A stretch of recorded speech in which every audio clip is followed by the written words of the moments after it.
നീരൊഴുക്ക് തടഞ്ഞുള്ള കയ്യേറ്റങ്ങൾ പൊളിച്ചു നീക്കുമെന്ന് Thodupuzha municipal chairman. അനധികൃതമായി നിർമ്മിച്ചിട്ടുള്ള റാമ്പുകളും ഓട കയ്യേറ്റങ്ങളും പൊളിച്ചു നീക്കാൻ തന്നെയാണ് നഗരസഭയുടെ തീരുമാനം.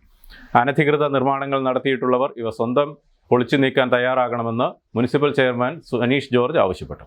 തൊടുപുഴ നഗരസഭാ പരിധിയിൽ വെള്ളക്കെട്ടിന് ഇടയാക്കുന്ന അനധികൃത നിർമ്മാണങ്ങൾ അടിയന്തരമായി പൊടിച്ചു നീക്കണമെന്ന് മുനിസിപ്പൽ ചെയർമാൻ നിർദ്ദേശിച്ചു. പൊതു ഓടകൾ, പൊതു റോഡുകൾ എന്നിവ കയ്യേറി റാമ്പ്, മതിൽ തുടങ്ങിയ അനധികൃത നിർമ്മാണങ്ങൾ നടത്തിയതുമൂലം നഗരത്തിൽ പലയിടത്തും വെള്ളക്കെട്ടുണ്ടാകുന്നതായി ചെയർമാൻ പറഞ്ഞു. ഓടകൾ കയ്യേറി നിർമ്മാണം നടത്തിയതുകൊണ്ട് മഴവെള്ളത്തിന്റെ സുഗമമായ ഒഴുക്കിനെയും സാരമായി ബാധിച്ചിട്ടുണ്ട്. നഗരത്തിലെ പൊതു റോഡുകൾ, ഓടകൾ മുതലായവ കയ്യേറി നടത്തിയിട്ടുള്ള റാമ്പ്, മതിൽ തുടങ്ങിയവയുടെ നിർമ്മാണങ്ങൾ ഉടമസ്ഥർ തന്നെ പൊളിച്ചു നീക്കണമെന്ന് അദ്ദേഹം ആവശ്യപ്പെട്ടു.